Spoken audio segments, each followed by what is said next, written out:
Testing. Testing 1, 2, 3. En este programa, tus oídos tienen un asiento reservado. Aquí empieza Mesa de Sonido.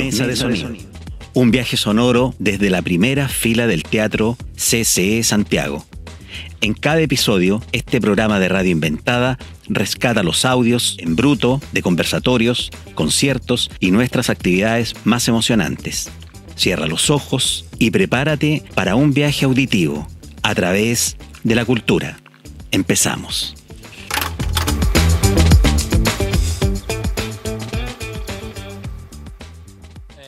Como no, sobre todo agradecer a vuestra presencia en este Centro Cultural de España, en Santiago, que se honra en abrir unas jornadas de inteligencia artificial.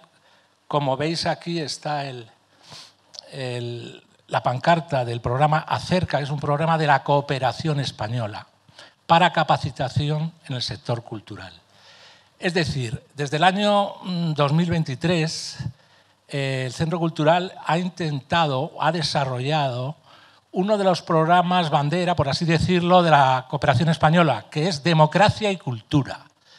Hemos desarrollado el año pasado unas jornadas y la idea de estas jornadas de inteligencia artificial se llaman Inteligencia Artificial y Democracia, y quieren enlazar con una apuesta estratégica de la cooperación española para que la cultura, concebimos la cultura y la cooperación como también un factor de desarrollo. Es por ello que las jornadas de inteligencia artificial se imbrican en uno de los ejes claves de la ECID, que es provocar una reflexión en la sociedad civil, en las instituciones, sobre lo que está pasando en términos generales y en términos, en este caso, particulares, como es la profundización de la llamada revolución científico-técnica, que tiene ya más de 400, 500 años, pero que ahora está sufriendo, creemos algunos, una aceleración importante. No me quiero extender, por supuesto, daros las gracias también en nombre de la directora, que se encuentra indispuesta hoy y no ha podido venir. De vez en cuando me gusta recordar al filósofo español Ortega y Gasset, que de vez en cuando se preguntaba ¿qué nos pasa? Y él mismo, yo creo que tuvo una contestación a esa pregunta, yo creo que inteligente. Dijo, lo que nos pasa es que no sabemos lo que nos pasa. Bueno, estas jornadas van a intentar avanzar un poquito en esta pregunta. Lo que pasa es que ahora con la inteligencia artificial, cuando haces preguntas, también nos pueden vigilar. Así que atentos, por favor.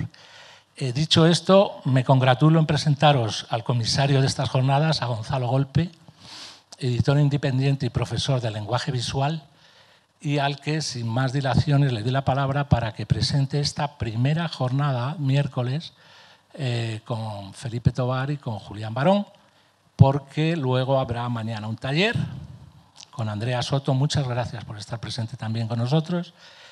Y no me quiero despedir sin agradecer, por supuesto, al equipo del Centro Cultural. Rocío ha hecho una labor magnífica, nuestra colaboradora becaria, por supuesto Joaquín y Héctor, que está a los mandos del sonido. Muchas gracias. Muchas gracias. Me uno al agradecimiento al equipo del Centro de Cultura que ha hecho esto posible, a Núcleo FER, a Valentina Montero, a los ponentes y las ponentes, a Andrea, Felipe y Julián, con el que vamos a hablar a eso de las 2:15 de la madrugada, con lo cual, bueno, es Julián Barón, quien le conozca ya sabe que no hay problema con esto. Y bueno, sobre todo gracias aquí a todos y a todas. ¿De qué vamos a hablar hoy? Bueno, casar inteligencia artificial y democracia es un ejercicio que si nos ponemos a pensar, si uno piensa en cómo se puede abordar, la verdad es que abordarlo desde la imagen, a ver, los aquí presentes, me imagino que todos nosotros igual no somos representativos porque es una especie como de muestra viciada. Quien más, quien menos sabe a lo que viene, ¿no? Pero no sería el primer enfoque que te saldría, ¿no? Te saldría probablemente gobernanza, te saldría derechos humanos, te saldría participación ciudadana, te saldría pensamiento crítico, extractivismo, te saldría qué va a pasar con mi trabajo y la salud de mis hijos y la educación y el planeta entero. Es decir, probablemente saldrían un montón de temas cuando uno se pone a pensar en esta correlación, ¿no? En esta relación entre democracia e inteligencia artificial.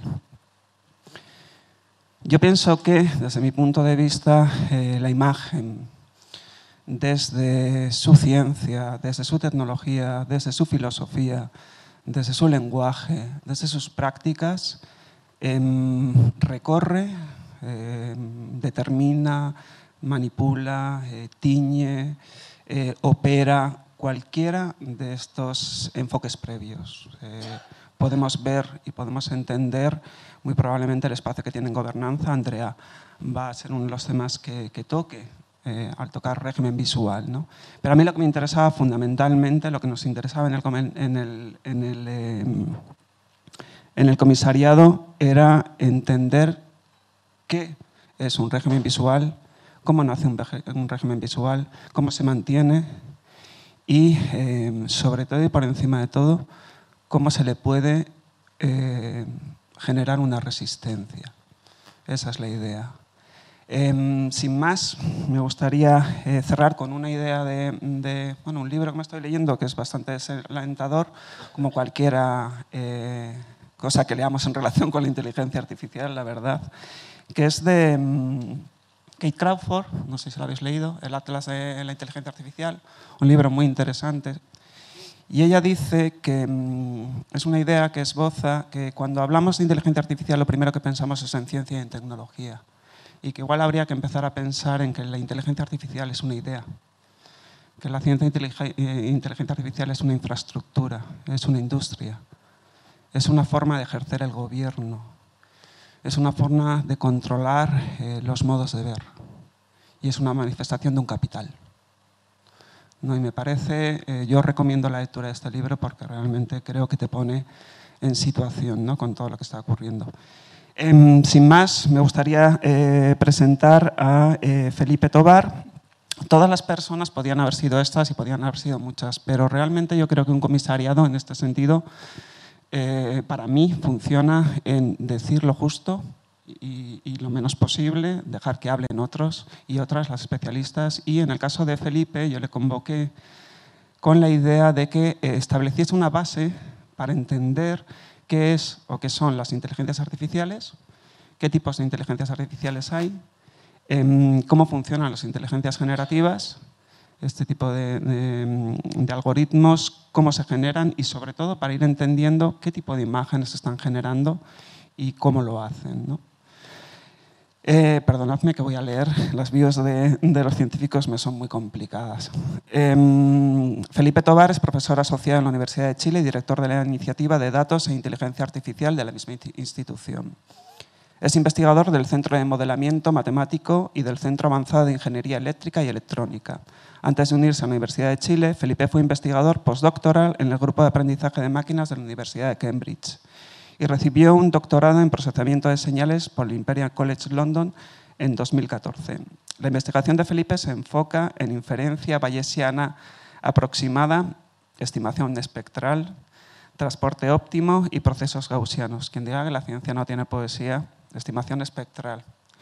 Ya diremos a ver qué es esto, Felipe. Felipe fue coordinador del Magíster de Ciencia de Datos de la Universidad de Chile entre 2020 y 2022 y su docencia incluye cursos de posgrado y educación continua en aprendizaje de máquinas, modelos generativos y estadística. Con nosotros, Felipe Tovar. Buenas noches, muchas gracias a todos por la invitación. Felicitaciones también a los organizadores, es un evento muy interesante. Sabemos que este es el comienzo del evento y tienen otras jornadas por delante con un conversatorio, así que bueno, gracias por la invitación y felicitaciones a los organizadores. Hablando con Gonzalo hace ya varias semanas, la idea de mi charla era darles un barniz de cómo funcionan estas tecnologías que generan imágenes sintéticas. Entonces voy a tratar de explicarlo de la mejor forma, de una manera bien amena sin ir en detalles innecesarios. Voy a tratar de dar un contexto histórico también. Y podemos pensar que esto es como un tutorial o una clase, nada más que una charla de gran público. Así que por favor, en cualquier momento, que no entiendan alguna cosa o que quieran hacer algún comentario, interrúmpanme, levanten la mano, que podemos hacerlo lo más dinámico posible. La charla la estructuré de forma tal que vamos construyendo hasta entender cómo funcionan estos modelos de generación de imágenes. Entonces, si hay alguna parte que algo no entienden, por favor interrúmpanme y vamos de nuevo sobre ello. Entonces, creo que lo mejor es partir por el comienzo, que es la inteligencia artificial, ¿cierto? La inteligencia artificial es varias cosas. La inteligencia artificial es política, es negocio, es miedos, es varias cosas, ¿cierto? O sea, es un campo muy interdisciplinario. Pero desde la parte más técnica, si tuviéramos que definirla, para hacer la diferencia entre qué es un sistema que usa inteligencia artificial y un sistema que no, una definición que está ampliamente acordada por la comunidad científica es la siguiente, que es una propiedad que exhiben las máquinas, que les permite realizar acciones tal que si un humano realizara dicha acción necesitaría pensar.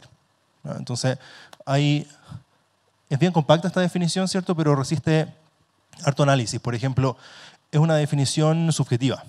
Lo que yo podría considerar inteligencia artificial es distinto que lo que otra persona podría considerar inteligencia artificial. Pongámonos en el ejemplo de resolver un cubo Rubik.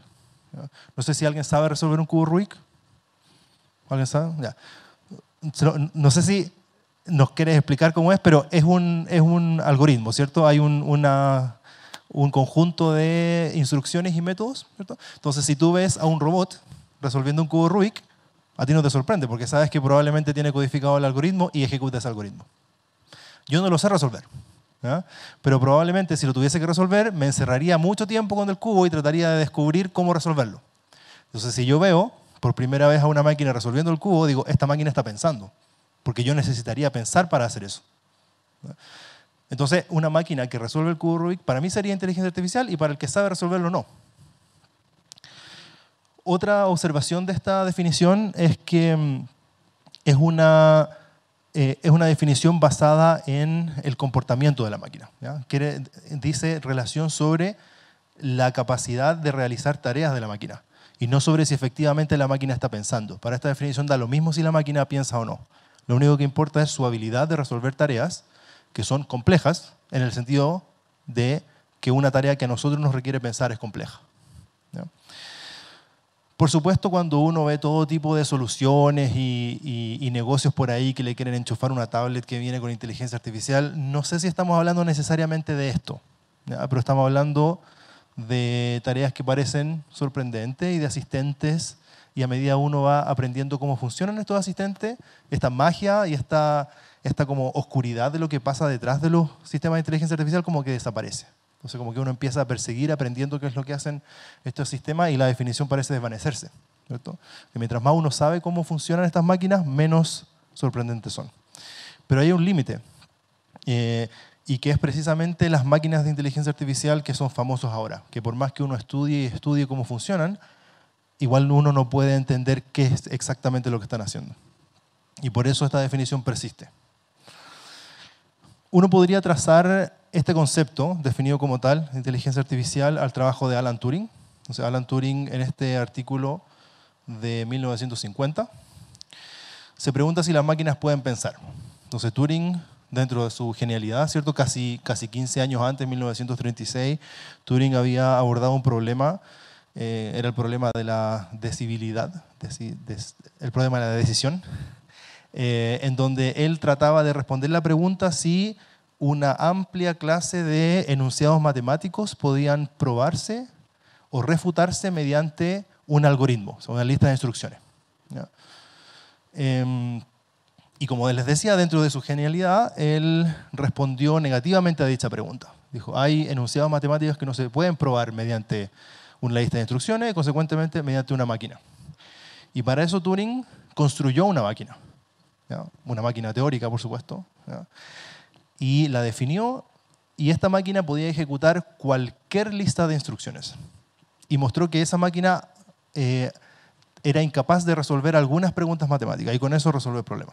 Entonces luego de esto, 15 años después, bueno, ocupó esa máquina para descifrar el código Enigma, ¿cierto?, la Segunda Guerra Mundial. Y después yo creo que Turing entró en una etapa más de reflexión y empezó a escribir este tipo de cosas, un poco basado en el trabajo que él había hecho. Y la definición que vimos antes viene de acá, ¿ya?, donde si uno quiere discutir sobre si las máquinas piensan, esa pregunta es un poco vacía, ¿cierto? Y también hay otros filósofos que dicen que cuando uno usa el concepto de que las máquinas piensan, no quiere decir que realmente las máquinas piensen, ¿ya? Pero es tan largo de explicar que mejor digámoslo en que las máquinas piensan. Entonces, con esto parte la historia de la inteligencia artificial. Un hito bien importante también es la conferencia de Dartmouth, en donde se juntaron varios próceres de lo que ahora es la inteligencia artificial, dieron el nombre a la disciplina y empezaron a estudiar los primeros modelos. Por supuesto, viendo estas máquinas que parecían inteligentes, que eran cierto, tremendos computadores probablemente del porte de toda esta pieza para resolver, no sé, un par de sumas. Había muchas expectativas muy altas con respecto a la disciplina. Y el público empezó a demandar soluciones y resulta que estas máquinas de inteligencia artificial, que en ese momento eran bien básicas, ¿cierto?, no estaba desarrollada la computación todavía, no alcanzaron a satisfacer estas expectativas, ¿ya? Entonces vino un invierno de la inteligencia artificial. Luego se resolvieron algunos problemas, ¿cierto? Se resolvieron algunos problemas y algunas de las problemáticas propuestas sin solución que llevaron a este invierno fueron resueltas con el famoso método de la retropropagación, ¿no?, que es la forma en que se ajustan estos algoritmos de inteligencia artificial. Hubo de nuevo un salto y luego vino un segundo invierno cuando había tareas más complicadas que estas arquitecturas no podían resolver. Entonces era como ir persiguiendo tareas más complejas. La inteligencia artificial se quedaba corta, venía un invierno, después mejoraba la inteligencia artificial y así. Entonces hay algunos que dicen que ahora estamos esperando el tercer invierno, que todavía no tiene mucha evidencia de llegar, pero es probable que venga el tercer invierno. Y bueno, esto ya nos lleva rápidamente a lo que probablemente nos convoca hoy, que son los algoritmos de aprendizaje profundo. Ya que voy a explicar un poco más en detalle en un par de slides qué significa, pero es básicamente la tecnología que nos está llevando a generar imágenes. Hay varios paradigmas, al menos dos que son bien relevantes para construir inteligencias artificiales. El primero es la programación clásica, que es probablemente la era antes de este invierno, y el segundo es el aprendizaje de máquina. Y es el que ha habilitado la potencia de los algoritmos de inteligencia artificial como los conocemos ahora. Y esto es lo que da esa noción de oscuridad, de que no sé qué está haciendo el algoritmo, pero es sorprendente. La programación clásica es un poco simple, por decirlo de alguna forma, y las inteligencias artificiales construidas en base a este paradigma simplemente son una colección de una lista de instrucciones, como por ejemplo el caso de la resolución del cubo Rubik. Si uno de ustedes sabe resolver el cubo Rubik, uno puede codificar esa lista de instrucciones en una máquina y la máquina podría resolverlo, ¿ya? Lo mismo para jugar algunos juegos de ajedrez, lo mismo para hacer un café, ¿cierto? Probablemente alguno de ustedes tiene una máquina en su casa que le aprieta un botón y le da un café. Nadie se sorprendería porque el algoritmo para hacer un café no creo que tenga más de 6 pasos, ¿cierto? Pesar el café, moler el café, apretar el café, pasar agua por el café y servir el café. No es tan difícil, ¿cierto? Entonces, hay algunas tareas que mediante programación clásica pueden implementarse en una máquina. Pero hay tareas más complejas que no. Por ejemplo, en la conducción del vehículo autónomo, ¿no? Uno no puede sacar un librito y decirle a la máquina, yo conduzco así. Cada vez que llego a una esquina hago lo siguiente. Cada vez que se me cruza un peatón hago lo siguiente. Cada vez que voy atrasado hago lo siguiente. Sería imposible, ¿cierto? Entonces la manera de hacer este tipo de cosas es programando la máquina no para ejecutar, como en este caso, sino para aprender a ejecutar. Y es un poco como uno le enseña a otra persona a conducir un vehículo. Entonces, cuando uno le enseña a otro, seguramente alguno de ustedes aprendió a conducir con un familiar, ¿cierto? Es una experiencia no muy amigable, pero varios lo hemos hecho, para ambos.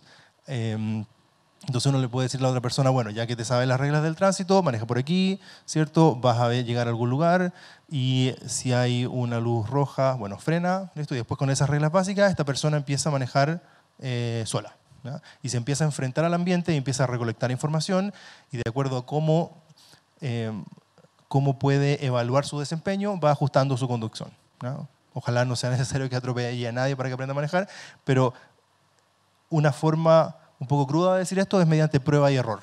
Yo voy explorando qué está bien y qué está mal, y en base a eso construyo mi propio algoritmo.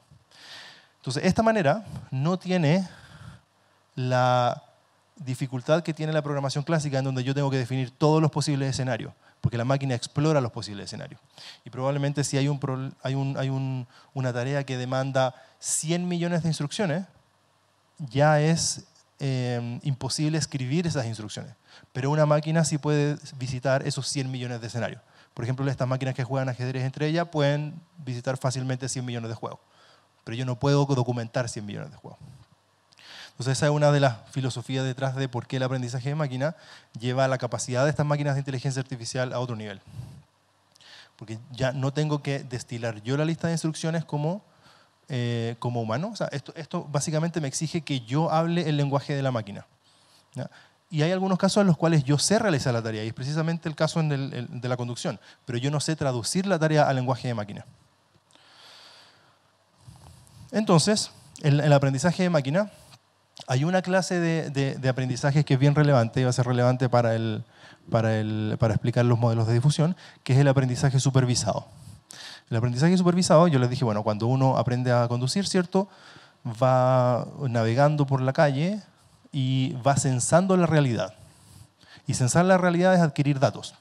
Entonces, si yo quiero entrenar una máquina que aprenda a conducir, sería bastante irresponsable desplegar a la máquina en la ciudad, ¿cierto? Porque probablemente las primeras épocas de entrenamiento va a atropellar gente, va a chocar, entonces probablemente no es la forma de hacerlo. Pero yo puedo presentar a la máquina una copia de la realidad. Y esos son los famosos datos, ¿no? Y por eso hablamos de ciencia de datos, de procesamiento de datos, de privacidad de datos. Que los datos son copias de la realidad, ¿no? Entonces, este tipo de aprendizaje, que se llama aprendizaje supervisado, toma datos de dos tipos. Primero, un conjunto de instancias o entradas y un conjunto de etiquetas, ¿no? Y a la máquina yo le digo, ese es un gato, ese es un gato, ese es un perro, eso no sé qué, un perro parece, ese es un perro, ese es un gato, ese es un perro y ese es un perro, ¿ya? Y si yo a la máquina le muestro fotos de perro diciéndole que es perro y fotos de gato diciéndole que es gato, eventualmente la máquina debería descubrir cuáles son las características que definen a un gato. Entonces cuando la máquina está entrenada, yo le paso un conjunto de imágenes y me dice, este es gato, este es gato, este es gato, y ese es perro, era gato de hecho. Y ese perro, ese perro, ese perro, ¿ya?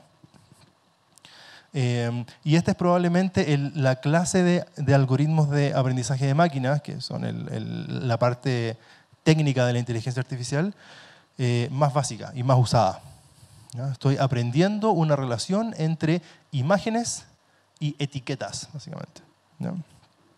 Lo mismo pasa cuando tenemos estos sistemas de reconocimiento de imagen, ¿cierto? Uno llega a un lugar, te sacan una foto y dice, ya, este es Felipe, este es Pablito, este es Juan, ¿cierto? Lo importante es entender qué hay acá adentro. Hay distintos modelos que uno podría usar para esto, pero lo más usual actualmente es una red neuronal. No sé si han escuchado de las redes neuronales, de las famosas redes neuronales. Y la red neuronal opera de la siguiente forma, ¿cierto? Los datos de entrada entran a una secuencia de unidades muy, muy pequeñitas. Cuando digo pequeñitas, en realidad no es que me importe su tamaño, es que su capacidad de procesamiento es bien básica, ¿no? O sea, lo que hace cada una de estas unidades es algo muy simple. Pero es un enjambre de estas unidades dispuestas de tal forma que se comunican entre sí, tal que la colección de todas ellas juntas dispuesta en esa forma puede alcanzar un procesamiento que es más complejo, que en este caso es tomar esa imagen y decir si es un perro o si es un gato, ¿no? La unidad fundamental de la red neuronal es la neurona, ¿no? Que es cada una de estas unidades de procesamiento que aparecen ahí, ¿cierto? Y las neuronas están inspiradas en una neurona biológica, ¿ya? Y una neurona biológica, todos tenemos, ¿cierto?, es una unidad de procesamiento que tiene un núcleo, ¿cierto?, y tiene un axón. Y hay otras neuronas conectadas a esta neurona que entregan información por cada una de estos terminales, que se llaman dendritas, y este núcleo hace un cálculo en base a la señal que recibe y decide si en base a los datos que fueron entregados a ella, qué dato entrega a ella. ¿Ya? Un caso muy simple es la suma. ¿Ya? Este es un modelo de la neurona, ¿ya? Es un modelo matemático de la neurona. Esto es como lo más matemático que se va a poner en la charla por si acaso. No vamos a ver nada más, ninguna otra fórmula acá. ¿Ya? Entonces, este es un modelo matemático de la neurona y que dice que la neurona recibe distintos tipos de datos, que yo les voy a llamar X, Y y Z, y cada uno de esos datos entra a una unidad de procesamiento, que en este caso es una unidad muy simple, que es simplemente sumar.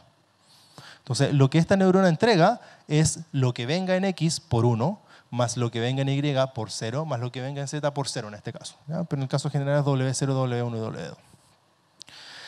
Entonces, si yo hago una colección suficientemente grande de estas neuronas que son unidades de procesamiento extremadamente simples, puedo encontrar estos comportamientos emergentes de inteligencia, básicamente. ¿Ya? Así se ve una un poco más cercana a la realidad. Uno toma una imagen, ¿cierto? Y la imagen, cada píxel entra a una neurona distinta. Este es el caso particular de una imagen. Ya vamos a hablar cómo representamos la imagen, pero supongo que hasta este punto para todos es claro que una imagen es simplemente una colección, una grilla que tiene píxeles y cada píxel está representado por un número, ¿cierto? Entonces cada píxel entra a una neurona distinta, ¿cierto? El primero entra a la primera, el segundo a la segunda y así. Entonces cada neurona recibe un dato y empiezan a combinarse entre sí todos estos datos, pasa por una primera capa, una segunda capa, una tercera capa, bla, bla, bla, y esta red en particular me debería decir qué hay acá. O sea, y me da probabilidades de qué hay ahí. Me dice, con un 15% de confianza yo te digo que ahí hay un avión. Con un 7% de confianza te digo que hay un auto. Y así, distintas clases, con un 36% de confianza te digo que hay una embarcación y con un 5% de confianza te digo que hay un camión. Entonces ahora viene el humano que va a interpretar y dice, bueno, si lo que me está diciendo la red neuronal es esto, mi mejor estimación es que esto es un barco, porque es la que tiene la probabilidad más alta. O uno podría ser un poco más responsable y decir, mira, simplemente con 36% de probabilidad de un barco. Y es probable que sea un avión, no estoy seguro, porque es un 15%, es casi la mitad. ¿No? Entonces, ahora, ¿cómo usamos esto para crear imágenes? ¿Hasta aquí todo bien? ¿Sí? Ya. La respuesta fácil de cómo usamos esto para crear imágenes es, lo usamos al revés. Metemos el término por acá y por allá sale la imagen. Tú estabas diciendo antes de la explicación que así como en el caso de la suma, cada uno de los accesos, ¿no?, estaban dando información a una de esas vías o esas conexiones. ¿Cuál es la relación aquí? En el otro caso eran informaciones equivalentes, pero aquí cada píxel no es equivalente. Entonces decías que hay como una recombinación luego que se genera para crear la probabilidad de estimación de qué tipo de imagen sería la que estamos reconociendo. Sí, no sé si me explico. Sí, voy a ver si entendí. Vale. Yo creo que simplemente la confusión solamente viene de la notación. Piensa que esta capa es una capa 0. La primera capa es esa. ¿Ya? Porque efectivamente estoy desasociando, estoy rompiendo la imagen, ¿cierto? Porque pongo un píxel ahí otro píxel, y pierdo la relación entre los píxeles. Pero inmediatamente la segunda capa, si te fijas, esa unidad de procesamiento está viendo todos los píxeles. Y después la segunda unidad de procesamiento está recibiendo todos los píxeles. Entonces, esta capa que está ahí realmente en la práctica no existe. O sea, es una forma de empezar a conversar con la red neuronal y desarmar la imagen y decir, esta representación que está en esta capa, que le llamo capa 0, es la imagen. Y por eso se llama flattened layer. Es tomar la imagen y convertirla en un hilo de números en vez de un cuadrado de números. Sería lo que llamas proceso de sintetización, entonces. No, la sintetización, si es que entendemos lo mismo por sintetización, es lo que vamos a ver después, que es básicamente el uso de esta red al revés. Yo le digo, genera una imagen que es 100% avión. Entonces corro la red al revés y debería darme una imagen con píxeles distribuidos de tal forma que es un avión. ¿No? Pero esa es la parte más difícil de la charla y es lo que pretendo explicar ahora. Gracias. Ya. Entonces, ¿qué es la IA generativa? Hasta ahora hemos visto este tipo de IA, que es una IA discriminativa. ¿Ya? ¿Y por qué discriminativa? Porque si yo paso distintas imágenes, si paso un barco, me dice que es barco. Si paso un gato, me dice que es gato. Si paso una taza de café, me dice que es una taza de café. Entonces, esta red discrimina entre distintos objetos. ¿No? Y yo necesito una red que genere. Entonces, la IA generativa toma un conjunto de imágenes y de alguna forma aprende cómo son las imágenes. ¿No? Y eso es lo que es más delicado decir, si aprende realmente cómo son las imágenes o no. Y luego genera elementos que son de ese mismo tipo. Por ejemplo, este que está acá. ¿Ya? Antes de hablar en detalle sobre cómo funciona el algoritmo de IA generativa, una breve línea de tiempo de la IA generativa. Probablemente uno de los primeros... A ver, los modelos generativos existen hace mucho tiempo, vienen de la estadística. ¿Ya?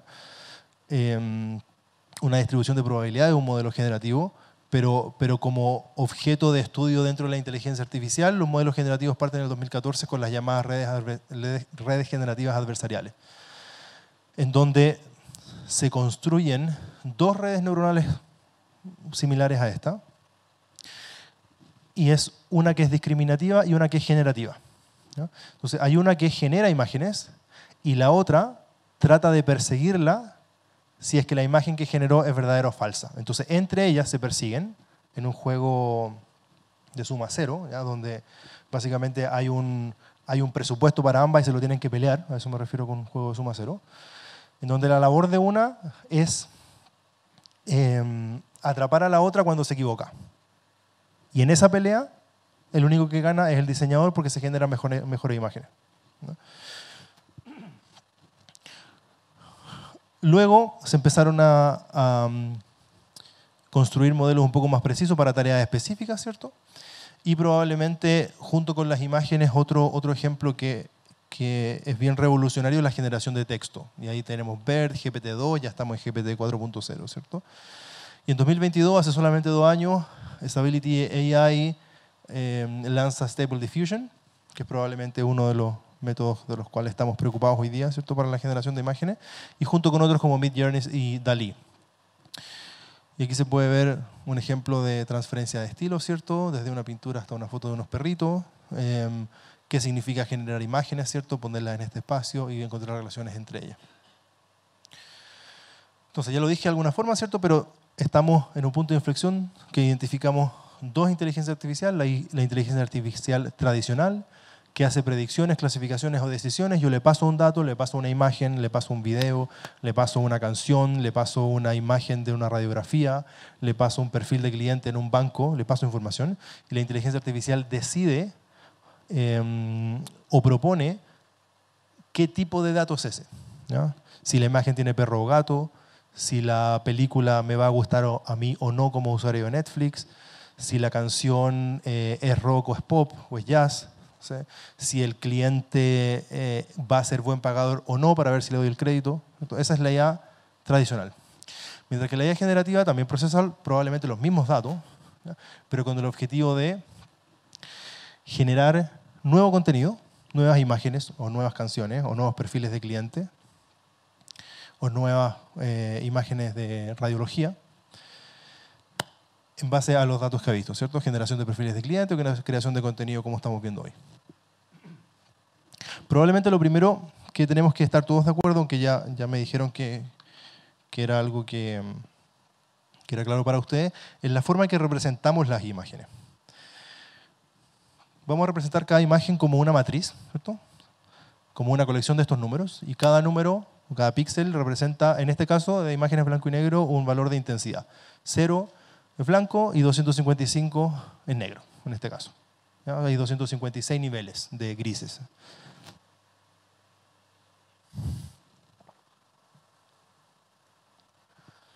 En el caso de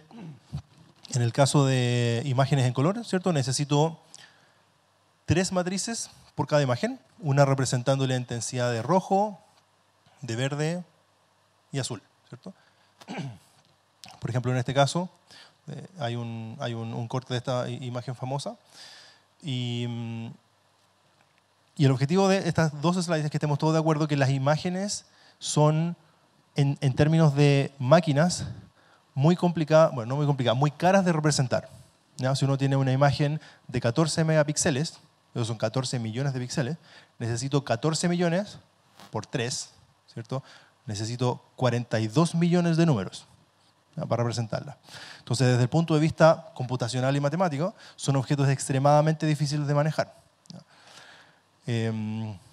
Probablemente si yo quisiera entrenar sobre imágenes, en la memoria de un computador como este, podría tener simplemente unas pocas imágenes, no sé, unas decenas de imágenes para poder analizar, y por el costo que tienen estos algoritmos que generan este tipo de cosas, necesito probablemente millones o billones de imágenes. O sea, ese es el primer desafío. La representación de las imágenes es muy cara para las máquinas. Nosotros no representamos las imágenes así. Cuando yo me acuerdo de una imagen, si alguien quiere hacer un dibujo de una imagen, no tengo 42 millones de números en mente cuando hago la imagen, ¿cierto? Nosotros tenemos otra representación. Pero es la representación que tenemos para las máquinas. Y un poco la generación sintética se hace cargo de cómo poder realizar esta tarea dada esa representación. Sobre los modelos, seguramente algunos de ustedes, con los cuales algunos de ustedes han interactuado son estos tres, pero todos se basan en el mismo concepto, y el concepto se llama modelo de difusión. Y para entender un poco, antes del modelo de difusión, es cómo funcionan los modelos generativos en general. Dije que no íbamos a hablar más de matemática y no hay más ecuaciones, ¿ya? Pero este concepto sí es bien matemático, ¿ya? Que es entender cómo estos distintos objetos pueden vivir en un espacio abstracto en donde hay una noción de distancia. Eso es fundamental para entender lo que viene después. Esta es simplemente una ilustración. Yo estoy diciendo que aquí hay un espacio que es tridimensional, ¿cierto? Pero en la práctica no es tridimensional, es 14 megapíxeles dimensional, o sea, un espacio que tiene muchas dimensiones, no lo podemos dibujar, así que dibujo hasta lo que puedo dibujar, que es 3 dimensiones. Y cada uno de estos puntitos es un elemento de ese espacio, ¿ya? Y si yo elijo ese espacio como el espacio de las imágenes, cada uno de estos puntitos es una imagen. ¿Y por qué me gustaría representar las imágenes en este espacio? Porque me gustaría construir una noción de distancia entre ellas. Yo digo que estas imágenes están todas cercanas, ¿cierto? Entonces, están todas cercanas, entonces las voy a colorear en rojo. Después las que están acá están todas cercanas, entonces las coloreo en morado, naranjo, amarillo, verde, azul, ¿cierto? Estas podrían ser las imágenes de lobos, estas podrían ser las imágenes de perro, estas podrían ser las imágenes de gato, estas podrían ser las imágenes de tigre. Y como que tigre se vuelve a juntar con lobo porque también son parecidos, son animales salvajes. Los de acá son animales domésticos. Entonces uno podría encontrar en este espacio, y esa es la utopía de los que diseñan estos algoritmos, es que este espacio tenga un significado, ¿ya? O sea, si yo me muevo hacia allá, encuentro fotos de animales salvajes. En cambio hacia acá, fotos de animales domésticos. Si me muevo hacia acá, encuentro más felino, y si me muevo hacia allá, encuentro más canino. Y probablemente en otras direcciones voy a encontrar otras cosas, o sea, pájaro, qué sé yo, ¿ya? Entonces, si yo fuese capaz de construir este espacio en donde cada imagen tiene una posición, el problema de la generación sintética está resuelto. Porque yo elijo, en esta región, elijo un punto que no es un punto de los que ya están. Y sé que va a ser un lobo, por ejemplo. Sí. ¿Hay una persona en particular hay un cargo que esté en ese lugar como etiquetando y generando estas distancias? Porque ahí yo noto que hay como un problema. ¿Cómo generáis una relación entre, no sé, un barco y un lobo? Quizás estéticamente pueden ser imágenes parecidas y yo las pondría en una misma carpeta, pero para otra persona esas imágenes no son parecidas y las pondría en otra carpeta. ¿Hay un nombre para ese cargo? Buena pregunta. Hay un rol humano fundamental para ese trabajo, pero no es la persona que define las distancias, es la persona que define los conceptos. O sea, dice, esta es una foto de un tigre en su hábitat natural, el tigre está acostado y mirando hacia la cámara. Y después hay otro etiquetador que dice algo similar, seguramente no exactamente las mismas palabras, y todo eso se va registrando, y después es una máquina la que construye este mapa. pero construir el mapa es imposible para un humano. Porque básicamente lo que está haciendo la máquina acá es traducir el problema a su lenguaje, igual que la definición que yo hice antes del Rubik y de la máquina de café. Es la máquina la que tiene que encontrar su lenguaje para resolver el problema. No le sirve mi lenguaje, ¿no? Ya. Entonces, si yo fuese capaz de construir esto, el problema de la generación de imágenes está resuelto, ¿cierto? Y en general los modelos de generación funcionan de esta forma. Construyen lo que llamamos en estadística histogramas, que son tablitas de frecuencias. Me dicen, en este problema los símbolos se repiten de tal forma. Y eso es muy común en procesamiento del lenguaje natural y el lenguaje en general. Uno puede tomar un texto como este, ¿ya?, y registrar cuál es la frecuencia o la cantidad de veces que aparece cada palabra, ¿ya? Esto es inglés, entonces por supuesto que la palabra más nombrada es the. Entonces tenemos very, who, y así van hacia abajo, ¿cierto? Y si yo construyo este histograma, que básicamente estoy haciendo esto, o sea, dónde está cada palabra, y si después quiero generar texto, yo genero texto aleatorio y voy tomando palabras de acá y asegurándome de mantener la relación de frecuencias, o sea, que la palabra de efectivamente aparezca 8 veces de cada 100, que la coma aparezca 5 veces de cada 100 y así, ¿ya? Y esto se puede hacer, es más fácil de hacer con palabras, ¿cierto? Porque las palabras no son tantas comparadas con las imágenes, ¿ya? La cantidad de imágenes es infinita. En cambio, las palabras son finitas. Yo puedo construir una tabla que me dice cuántas veces aparece cada palabra en un texto y después genero otro texto que tenga la misma distribución de palabras y va a sonar igual. Por supuesto no va a tener sintaxis porque las palabras no están ordenadas, ¿cierto? Pero va a tener el mismo tipo de palabras y con la misma frecuencia de aparición. Entonces, ¿cómo resolvemos el problema para las imágenes? Las imágenes es imposible hacerlo de esa forma, porque las imágenes viven, y este de nuevo un concepto matemático, pero espero que lo puedan asimilar, las imágenes viven en un espacio muy, muy grande. Entonces, cada imagen está a kilómetros de otra. Entonces, yo no puedo pararme una imagen y ver cuál es la que está al lado, porque al lado hay un vacío, ¿no? Entonces, ¿cómo se resuelve desde los modelos de difusión? Primero hay que considerar un conjunto de datos, porque es lo fundamental para entrenar un modelo de inteligencia artificial, tener estas observaciones del mundo.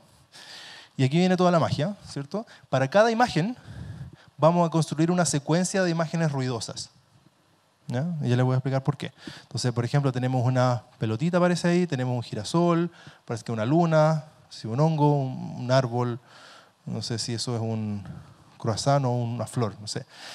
Y empezamos a agregar un poquito de ruido, ¿ya?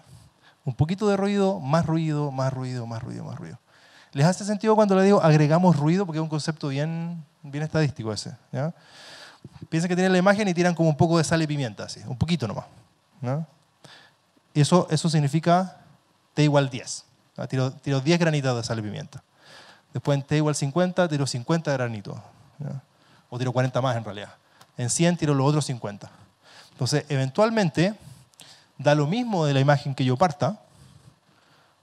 No siempre voy a llegar a lo mismo porque los granitos son aleatorios. No siempre voy a obtener la imagen, pero siempre voy a obtener el mismo tipo de imagen, ¿no? Entonces, para cada imagen voy a tener una secuencia de este tipo, ¿cierto?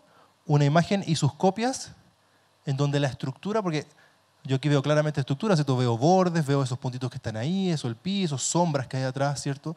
Pero a medida yo voy agregando el ruido, esta sal y pimienta, la estructura se va rompiendo y eventualmente no tengo nada. Aquí hay estructura entre los píxeles, ¿cierto? O estoy en un borde o los píxeles que están al lado de un píxel que yo estoy mirando son iguales, básicamente. Y así uno puede entender la imagen desde la perspectiva de la representación como esta colección de números. Y aquí ya no hay nada. Entonces yo me encargo de construir este conjunto de datos y le digo a mi red neuronal que yo sé que si le doy 2 elementos, aprende la relación entre ellos, ¿cierto? Por eso gasté tanto tiempo en esta parte. En esta parte, ¿cierto? La red neuronal, yo le paso algo y le digo lo que es y la red tiene que aprender esa secuencia. O sea, yo le paso 2 elementos a la red neuronal, en este caso recuerden que era foto y etiqueta, foto de gato y la palabra gato, y la red aprende esa relación. Entonces ahora voy a ocupar a la red que aprenda esta relación. Por supuesto, la relación hacia la derecha es trivial, es simplemente tirar sal y pimienta. Yo quiero que aprenda la relación inversa. Le digo, esta es una imagen que tiene 300 granitos de sal y pimienta cómo se vería la imagen que tiene 250 granitos de sal y pimienta, y la red de esta forma aprende a limpiar la imagen. ¿Ya? Y parece un problema que no es tan difícil. Yo cada vez que veo una imagen que está un poco corrupta o tiene un poco de ruido, ¿cómo le saco un poquito de ruido? Entonces la red, hay un proceso directo y hay un proceso reverso, y la red no sabe que yo generé en esta dirección, yo le puedo pasar los datos al revés. Le paso cada secuencia de imagen y le digo, esta es la versión ruidosa y esta es la versión con menos ruido. ¿Qué le debería hacer a la versión ruidosa para que quede más limpia? Y la red aprende eso. Y una vez que aprende eso, ¿cómo genero la imagen? Le paso una imagen que es 100% ruido. O sea, tomo una bandeja, tiro sal y pimienta, le saco una foto y se la paso a la red. Y la red sabe limpiar. Entonces, si le paso, no sé cuántas hay acá, habrá unas 30 imágenes de esta sal y pimienta. Y digo, bueno, o no, no sé. A ver. Sí, ahí. Límpiame cada una de ellas a ver dónde llegas, básicamente. Y llega a imágenes, por supuesto, porque sabe limpiar. ¿No? Así funciona el modelo de difusión. Ahora, yo parto de un conjunto de imágenes que es bastante simple, que son las imágenes que son puro ruido, que no tienen no hay mucho estudio que hacerle, ¿cierto? Es puro ruido. Y uno puede entender este proceso de limpieza, aquí se ve abajo, ¿cierto? Que llega a un conjunto de objetos que es más complicado. ¿Ya? El problema es que no tengo control dónde llego. Puedo llegar a las fotos de autos, puedo llegar a las fotos de gatos, puedo llegar a las fotos de perros, puedo llegar a las fotos de casa, ¿cierto? No tengo control. Es como que cada realización de este ruido, que para mí es indistinguible, para la red neuronal esté codificado como una de estas imágenes. Este, por ejemplo, es una imagen de un garage, parece. O de una cabaña. Entonces lo que uno puede hacer es, viendo esto como una trayectoria, o sea, el término técnico es una difusión, por eso se llama proceso de difusión, ¿ya? Es una partícula que va explorando, eso se llama difusión. Entonces a mí me gustaría controlar esta difusión para llevarla a regiones que me interesan. Por ejemplo, en la base de datos hay de todo tipo de imágenes, yo quiero reproducir bicicletas, por ejemplo. Tengo que llevarle ese puntito que llegue a la parte de las bicicletas. Bueno, ¿cómo hago eso? En el mismo proceso de tomar la imagen sin ruido y llevarla hacia la imagen de puro ruido, yo voy incorporando el concepto, la definición de esa imagen. Para eso necesito una base de datos de imágenes, pero que tiene descripciones. Por ejemplo, en este caso de gatos, perdón, tengo para cada gato tengo la raza del gato. Tengo Persia, Siamés, ¿cierto? Sphinx, ¿sí? Bengala. Entonces, cada vez que hago este proceso, voy guardando las copias de las imágenes, pero las voy guardando con una descripción. Entonces, cuando hago el proceso inverso, le digo a la red, límpiame la imagen, pero sabiendo que es un gato bengala, por ejemplo. Y eso va a controlar la difusión para llegar a distintas partes del espacio de imágenes. A esta instrucción le llamamos prompt. Y eso probablemente es un término que han escuchado porque el prompt es lo que uno también le dice al ChatGPT, ¿cierto? El prompt se usa en modelos de lenguaje, en modelos de imágenes. Prompt usuales de modelos de lenguaje son, por ejemplo, escribe una historia sobre un dragón y un caballero. Hazme una presentación. Escríbeme un CV para postular a un trabajo. ¿Perdón? Sí, tú tienes que partir con una imagen y ponerle ruido, o puedes partir con una imagen que sean solo píxeles de colores. Cuando tú generas el conjunto de entrenamiento, efectivamente tomas imágenes y las conviertes en ruido, ¿no? Con este proceso. Pero cuando tú generas imágenes, puede ser la imagen 100% ruido, ¿no? Por la forma en que está entrenado esto, en realidad esto nunca es 100% ruido, porque siempre quedan trazas de lo que hay acá, ¿no? Pero la diferencia es tan mínima que para este contexto puede confundirse con la precisión numérica de la máquina. Entonces la máquina no sabe realmente que hay imagen ahí, ¿ya? Ahora, mi intuición es que si tú ocupas una de estas imágenes para generar, en vez de una que sea 100% ruido, vas a llegar a la misma. Y lo que a uno le interesa cuando generas es generar una imagen nueva, no caer en una que la red se aprendió. ¿Bueno? Ya, entonces, y a esto le llamábamos, generación incondicional. Y cuando yo controlo vía un prompt, ¿cierto? los prompts de lenguaje y los prompts de imágenes. Le llamamos generación condicional. Condicional a la instrucción que yo acabo de dar. Aquí hay algunos ejemplos de usar el mismo prompt, pero para distintos modelos. ¿Ya? Para Stable Diffusion, DALL-E y Midjourney, astronauta solo en Marte, misterioso, colorido e hiperrealista, y árbol de cerezo cercano a un lago un día de verano. Y aquí hay 3 ejemplos que, por supuesto, todos están de acuerdo con el prompt. Es importante también mencionar que los prompts no tienen necesariamente que ser instrucciones de texto. ¿Ya? Pueden ser otros elementos. Por ejemplo, pueden ser partes de imágenes. Yo puedo entrenar un modelo de difusión a que aprenda a restaurar. Y el prompt es pasarle una imagen sin defectos y una imagen con defectos. O transferir estilo. Yo entreno un modelo de difusión y en vez de pasarle prompts, le paso una imagen de otro estilo y la máquina puede aprender a generar la difusión o implementar el proceso de sacada de ruido, pero conociendo otro estilo. Eso puede usarse para restauración, para transferir estilo y para imputar. Yo entreno la difusión sobre imágenes de este tipo, pero voy entregándole la imagen completa. Entonces la red aprende no solo a limpiar, sino que a completar también.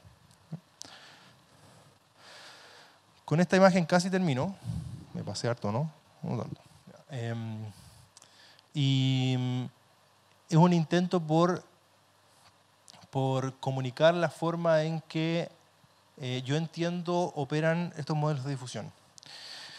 Pensemos que este es este espacio abstracto que yo les mencionaba de las imágenes. ¿Ya? Esto, bueno, por supuesto, todas las imágenes de esta presentación fueron generadas con DALL-E, ¿ya? No sé si se han dado cuenta. Pero este es el espacio donde viven estas imágenes y cada puntito es una imagen. ¿Ya? La altura, en mi interpretación, representa cuán buena es la imagen. Puede ser cuán estética es la imagen, cuán bonita es la imagen, cuán realista es la imagen, ¿cierto? Entonces, si yo, cuando el modelo de difusión genera una imagen, parte en algún lugar, por ejemplo ahí, en ese valle, y tiene que ir escalando hasta el punto más alto para generar la imagen más realista. Y ese escalar es tomar este sentido contrario. Parto de un lugar que sé que la imagen no es buena porque es puro ruido y necesito buscar estos pics. ¿No? Voy hacia allá. Y eso es lo que está aprendiendo la máquina, a escalar pics. ¿No? Entonces, el desafío es que si yo parto de acá y empiezo a buscar el pic, probablemente voy a llegar a ese pic o a ese pic. Y cada vez que mire al lado, veo que estoy en el mejor punto. Entonces esa debería ser una buena imagen. Pero el paisaje es tan irregular que llegar a los verdaderos pics, que son eso, es casi imposible. ¿No? Entonces lo que hace el modelo de difusión realmente es partir de una imagen que es distinta a esta, que es como un desierto, piensen que son dunas, ¿ya? Que son mucho más suaves, donde es claro en cualquier momento subir a la cima, que no hay estas irregularidades, y empieza a convertir esa duna,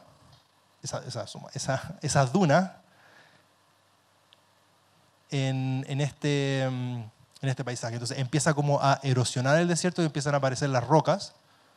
Entonces si yo empiezo a buscar en un espacio que es suave y cada vez me empiezan a sacar arena, voy a llegar al buen pic porque voy a partir como con ayuda, pero después cuando tenga que ser preciso, piensen que estos pueden no ser rugosos, sino pueden ser montañas un poco más suaves, llego a la punta y cuando empiezan a aparecer los pics, voy conociendo los pics y voy subiendo los pics. Eso es lo que hace realmente el modelo de difusión. Cuando estamos en las etapas de ruido, estoy navegando en espacios que son suaves y a medida la estructura empieza a aparecer, el espacio empieza como los pics empiezan a acentuarse. Entonces, lo antes posible tengo que encontrar el pics antes que se escape y no lo vea nunca más. Eso es como la mejor interpretación probablemente que puedo dar del modelo de difusión. Pero pienso desde la parte más técnica, ¿cierto? Imágenes sensibles. ¿Qué hacemos con el derecho a la privacidad de los individuos? Estas imágenes que se usan para entrenar estos modelos, muchas de esas probablemente no están con los derechos de las personas que aparecen en esas imágenes. Simplemente buscando imágenes por cualquier parte a ver lo que encuentro. Y como el modelo es tan grande, esas imágenes quedan aprendidas en el proceso de la red neuronal que limpia. ¿Ya? Probablemente uno podría hackear estos sistemas y encontrar las imágenes originales, que es lo que pasa con el ChatGPT también. ¿Cómo controlamos la creación de imágenes violentas? ¿Cómo podemos decir, bueno, voy acá, no es que me interese un perro o un gato, sino me interesa que la imagen que voy a generar no tenga contenido violento, ¿cierto? Sobre todo para usuarios menores de edad. Y bueno, como respeto también los derechos de autor, entonces siento que estas preguntas van a ser de mayor atención para la siguiente charla. Mi objetivo era dar una perspectiva más técnica. Espero que haya quedado suficientemente claro. Gracias.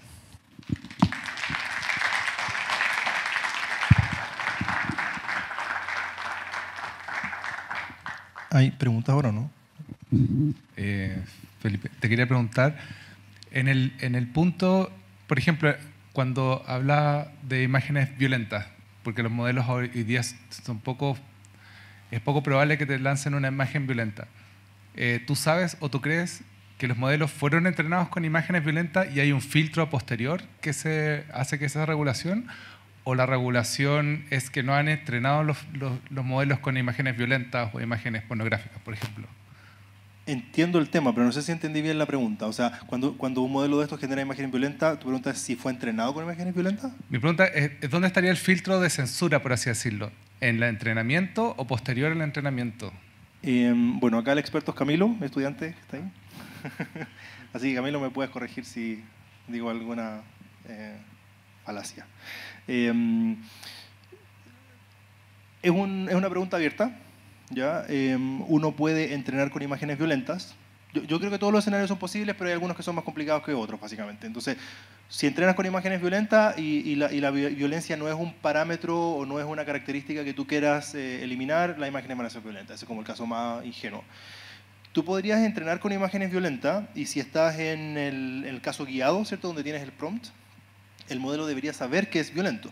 Entonces, probablemente si tú tienes desplegado el modelo de cierta forma, puedes decir, bueno, si el prompt es violento, entonces no genero la imagen o cambio el prompt, por ejemplo. Incluso si el modelo fue entrenado con imágenes violentas, porque sabe que es una imagen violenta. ¿Ya? Pero el caso que yo encuentro más interesante es el caso en el cual el modelo no fue entrenado con imágenes violentas, pero la capacidad de generalización del modelo es tal que genera imágenes violentas. Por ejemplo, tienes imágenes de un padre cocinando con su hijo, ¿ya?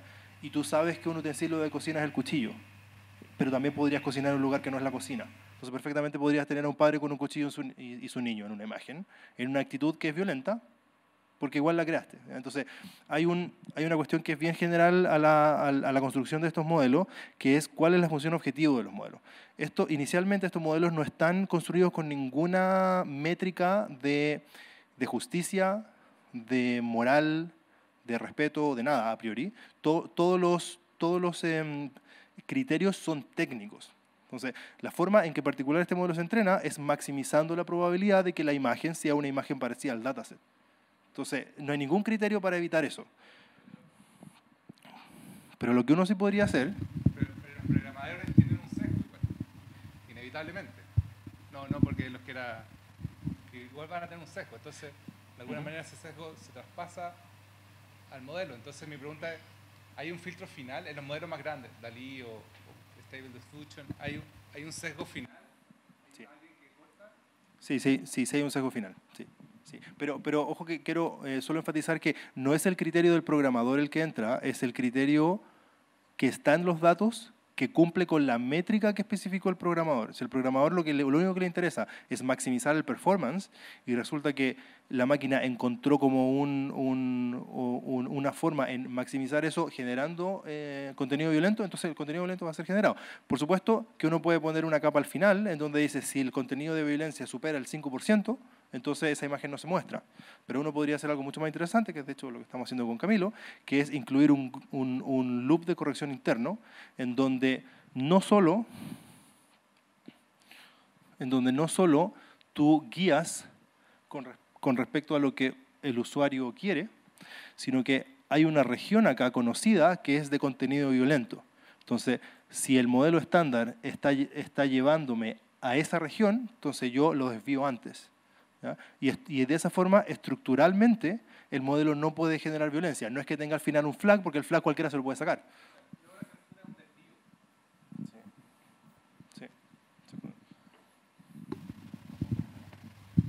Muchas gracias, Felipe. Te Te quería preguntar si hay imágenes que sean más resistentes a los procesos de codificación. Porque la mayoría de las imágenes de las que tú has hablado son imágenes muy figurativas, como con perfiles que a lo mejor se puede definir en términos de píxeles, a lo mejor, no diría claramente, no sé cuál es la noción ahí.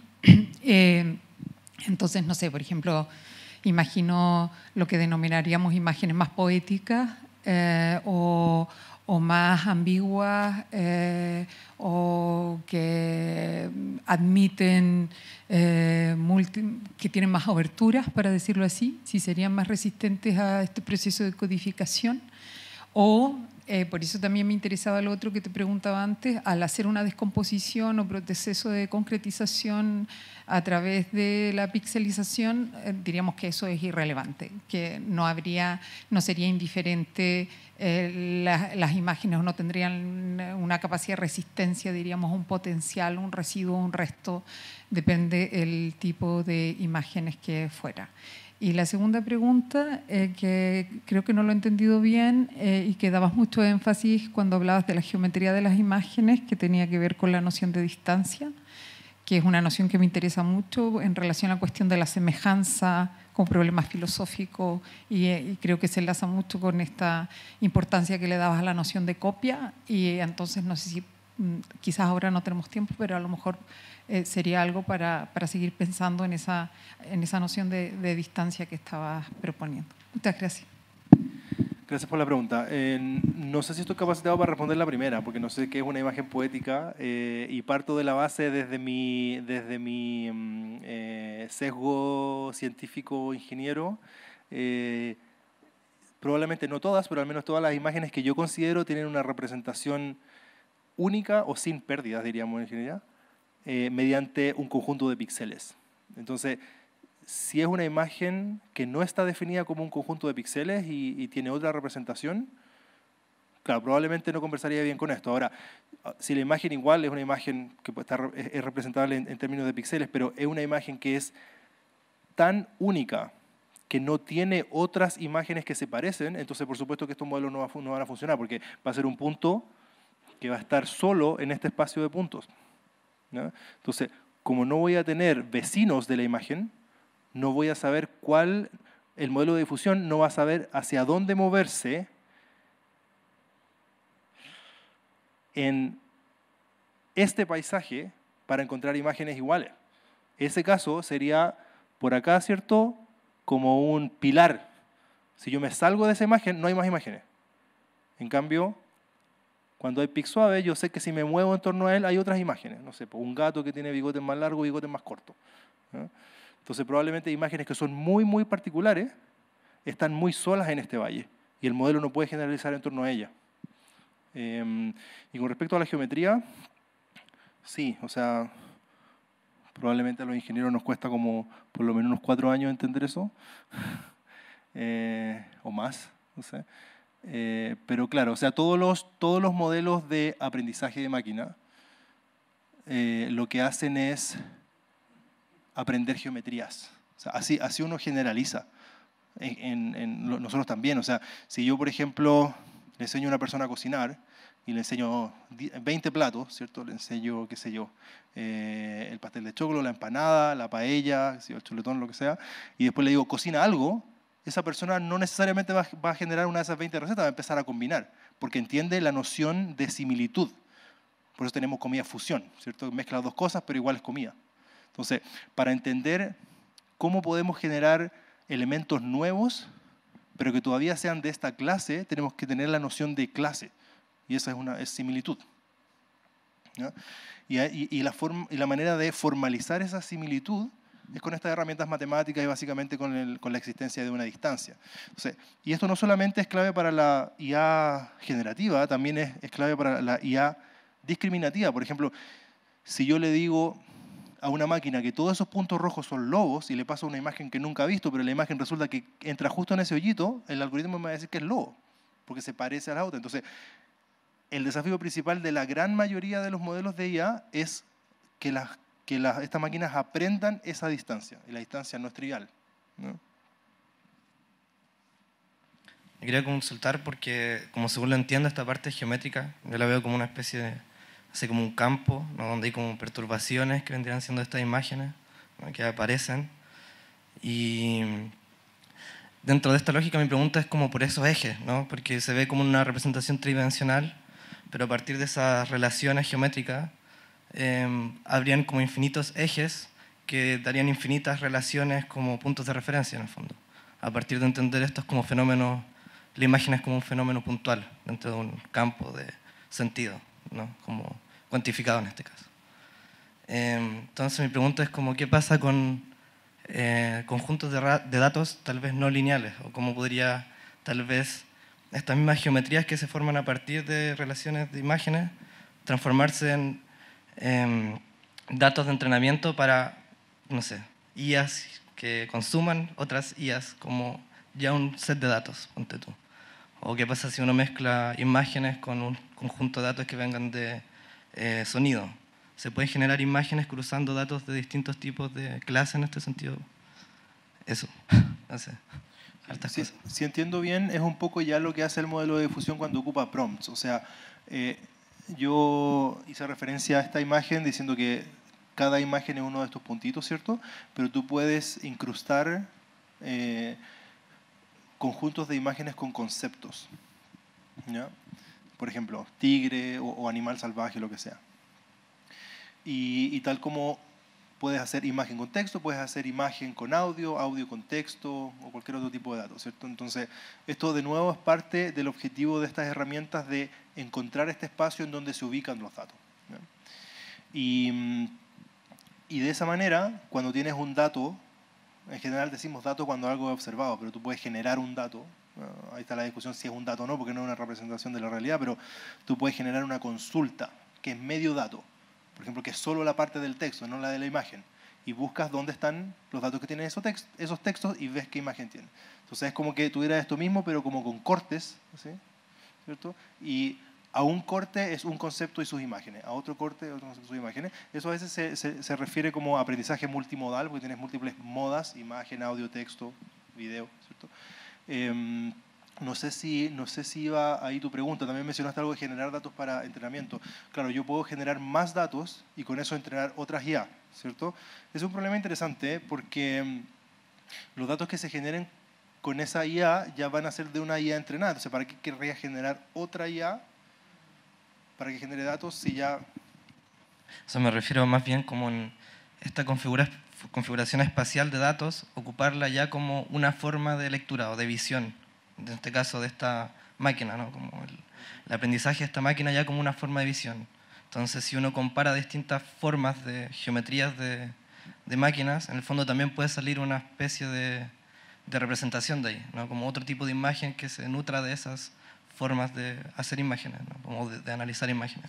Sí. Eso es bien usado en este tipo de modelo y es un poco el concepto que está detrás de lo que le llaman fine tuning. O sea, tú construyes una máquina con esta base de datos de imágenes, ¿cierto? Pero resulta que tú quieres atacar el problema de generación de arte, de un tipo de arte, por ejemplo, o generación de imágenes médicas. Pero no puedes entrenar desde cero una herramienta de ese tipo porque tienes solamente 2.000 imágenes médicas y sabes que para eso necesitas 5 billones de imágenes. Entonces, tú construyes esta geometría con estas imágenes y el modelo y luego vas al lugar en donde la geometría está predefinida y terminas de definirla con tus imágenes y tus imágenes solamente las usas para una región específica y puedes entrar en detalle en esa parte. Eso se le llama sintonía fina. ¿Ya? Y claro, aprovechas todo el aprendizaje de la máquina del conjunto grande y lo transfieres al caso pequeño.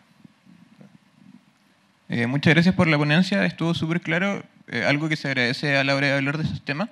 Yo personalmente me dedico a hacer cine y parte de eso lo hago con inteligencia artificial. Trabajo con la creación de imágenes de inteligencia artificial como tanto fijas en movimiento y todo deviniendo en video.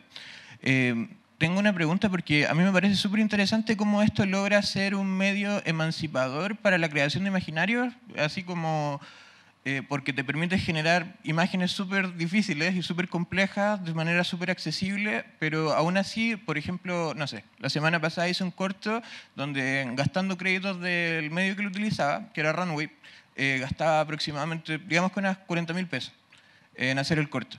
Y yo digo, si bien este medio es emancipador, hay gente que no podría pagar esos 40.000 pesos para hacer el corto. Y bueno, 40.000 pesos es mucho más barato que ya hacer cine en la realidad. Pero mi pregunta es, ¿tú cómo ves el panorama para que en un futuro existan medios de creación de imágenes o de video sin necesariamente tener que pagar o precios tan altos o precios, o bueno, pagar de lleno? Y la otra pregunta que tengo tiene que ver con que yo en lo personal igual me gusta caleta trabajar con imágenes que sean borrosas, desde el glitch, desde, no sé, la representación fallida de la IA, el cuerpo con 3 brazos que te aparece por accidente, por decir un ejemplo. Y dentro de eso, como que pienso que con la evolución de los motores de realización de imágenes, como que cada vez se hacen más exactos o llegan a puntos más realistas, entre comillas, debido a las evoluciones de estos mismos motores. ¿Cómo ves el futuro del glitch o la creación de estas imágenes como imperfectas, entre comillas también, a medida que avance esta tecnología? Siento que quizás, por lo que vas contando hoy, me voy con la sensación un poco de que va a ser más difícil llegar a esos lugares, como a esas imperfecciones. No sé cómo lo ves tú. La primera pregunta era por el precio y la segunda era por el tema de la posibilidad del error. Gracias. Yo creo que en esta área, si tú no pagas, tú eres el producto. O sea, porque estas grandes compañías, es su negocio realizar producir este contenido y que la gente consuma el contenido.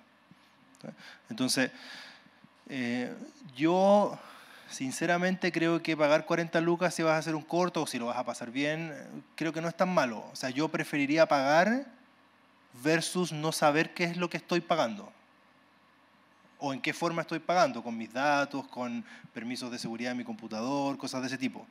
Yo creo que es difícil que sea gratis, ¿sabes? Porque yo no veo ninguna motivación de estos grandes estudios y compañías por disponibilizar esto gratis, más que sea un gancho para otra cosa, porque no me imagino cómo podría ser gratis. Y si es que existe gratis realmente, bueno, es porque la versión gratis es tan inferior a la versión pagada que ya, hagámosla gratis para que la gente se entusiasme y vaya a la versión pagada. Pero realmente no me imagino cómo podría ser gratis. O sea, me gustaría entrar en el discurso de este es el trabajo de programadores y todo, pero tampoco es el caso, porque son grandes empresas que tienen mucha plata para quemar, ¿sí? Y billones de horas de cómputo de GPU y presupuestos pero grotescos y uso de energía también desmedida. O sea, tampoco es como que los artesanos que están entrenando los algoritmos atrás. O sea, fuera ese el caso lo podríamos defender más. Pero toda esta industria que está como llevándonos a un cambio social en el cual como que todas las cosas hechas a mano cada vez son más escasas y como que no valen, porque o sea, ya Netflix te ofrece películas que son con scripts hechos con IA, con imágenes hechas con IA, entonces, y a la gente le gusta y paga por ellas, entonces los cineastas seguramente ya van a tener que o migrar, pero ya el concepto, no sé, tú sabes mucho mejor que yo eso, pero de hacer cine como se hacía antes probablemente ya no va a haber público. O sea, aquí partí diciendo al comienzo que son opiniones, no sé para dónde va la cosa, pero a mí sí me asusta el hecho de que esté como todo yendo a la obsolescencia de la parte como más artesanal de estos tipos de arte. Y yo lo digo 100% como consumidor de arte, no como productor en este caso.